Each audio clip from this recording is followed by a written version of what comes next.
Hi fellas. Very few people in the West understand what this Sharia is. Sharia law, that's strange. I mean, we see that useful idiot, Anjem Chowdhury, that hate preacher walking down the street with big placards, Sharia for UK. We see his followers and other people holding placards, Sharia, the ideal system for mankind. The ideal system, you know, Sharia for USA even, for Canada. Well, what's it all about? Well, Sharia law, to put it bluntly, is law just for them. To anyone else, it means savagery, enslavement, probably death, or at least certainly everything you possess will be stolen. Your house, your children. This is what's been happening for 1400 years. As we know, if you've read any of that book, even back in 627, 635 AD, when old Mo was in charge, this is what he did. He got on horses, got his men motivated, told them they were the rightful masters of the earth, the best of people, the best in humanity. This is still what it says in this book.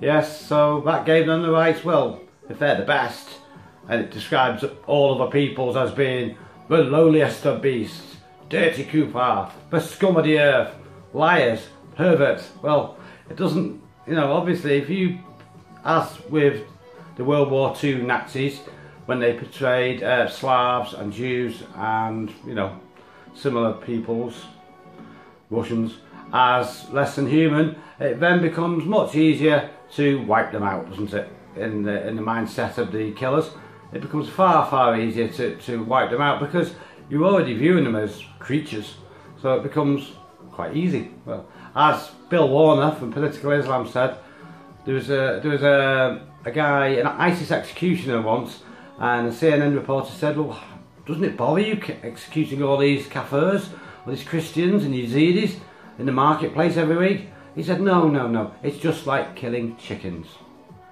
This is an ISIS executioner. That's how lowly non-members of this ideology are to some of them. Not all of them, probably, but to a lot of them.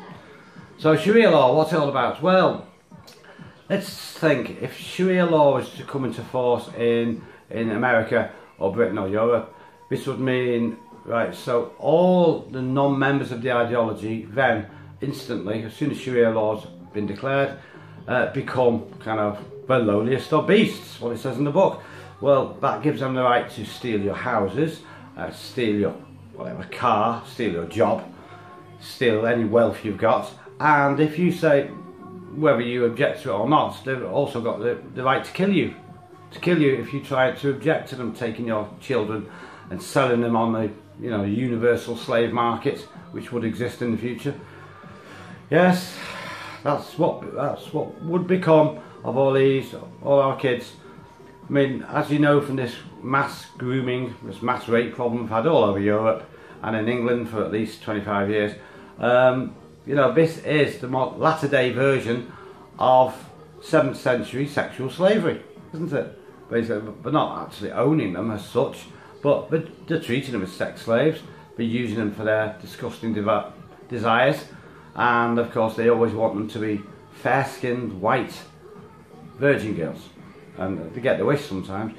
Why is this? Because the Prophet, in their book, about 5 or 6 times I think, if I'm not mistaken, it refers to how light-skinned he was. He was probably, as we know, as a lot of people have said, he's probably a paranoid schizophrenic, and he was probably chronically anemic. But he was considerably lighter skinned than his fellow Arabian inhabitants, of his fellow gang members on the Arabian Peninsula. So you see, Sharia law would mean, in the UK, would mean all possessions would be transferred to the hands of those people. You know, presumably would be a high proportion of the population now because they're outbreeding so quickly. All the useful idiots like Corbyn and the Antifa and you teachers and you the policemen, you would lose everything. You would lose your job, you would lose your house, you would lose your children. You'd probably they would probably do what the Turkish did in 1915. They would probably use death camps to get rid of these scum, these lowliest of beasts. That's non-members like you or me or Mr. Trump or you teachers or you Labour Party people, you know, these teachers like some of my relatives, these screws, you know, you would lose your income, you would lose your house, and you would probably lose your life.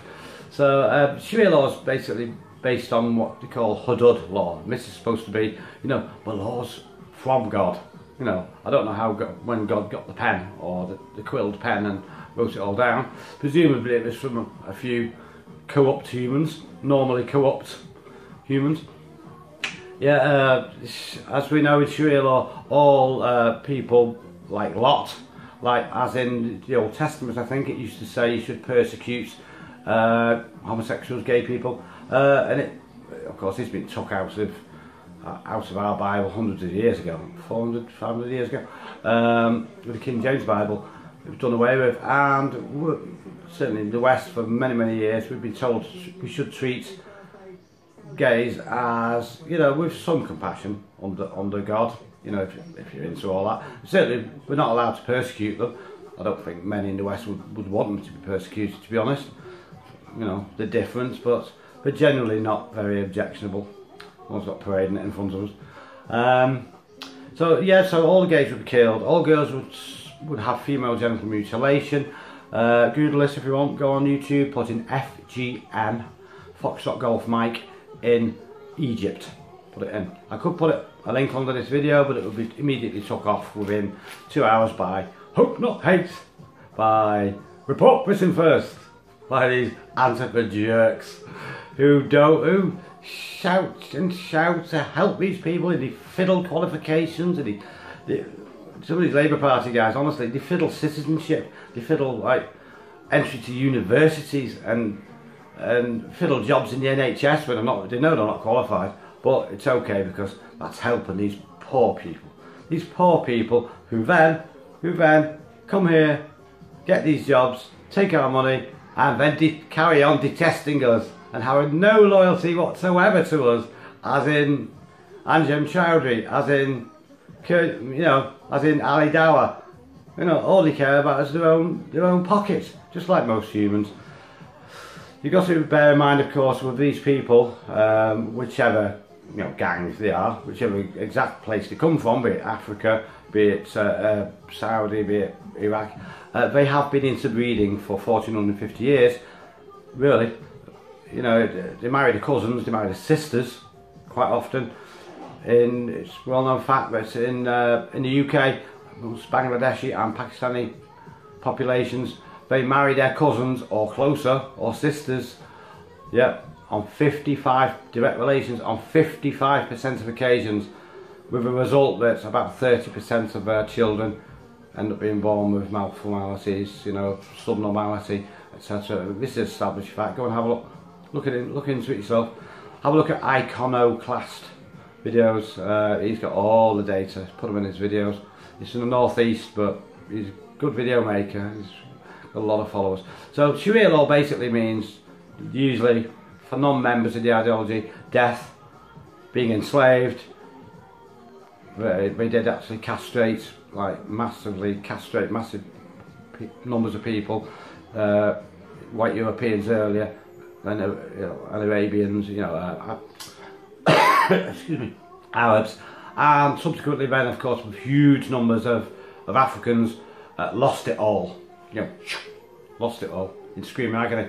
And we carried on doing this for 1300 years because these castrated slaves were worth around about 12 or 20 times as much as a normal slave, because they could be allowed to work on Islamic farms, you see, and near Islamic women, because they're no threat at all, because they had no manhood. You know, so this is how beastly it's been. As I say, don't forget to look into that FGM in Egypt. It'll give you a little clue, as well as halal slaughter. It'll give you a little clue to just how wicked it's been, and how racist it's been, and how bigoted and hateful it's been. Everything it calls us, basically, is what it has been for 1400 years. I'll hopefully see you tomorrow in Northern England. I've got a little surprise, which some will appreciate, I think. A little surprise for you. So if you see me there, say hello, or you know, what have you. Hopefully Paul will be there, and if it's not too busy, any new members can have a word with him.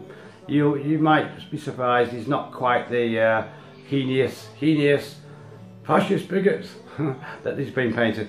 Okay, see you guys, bye bye.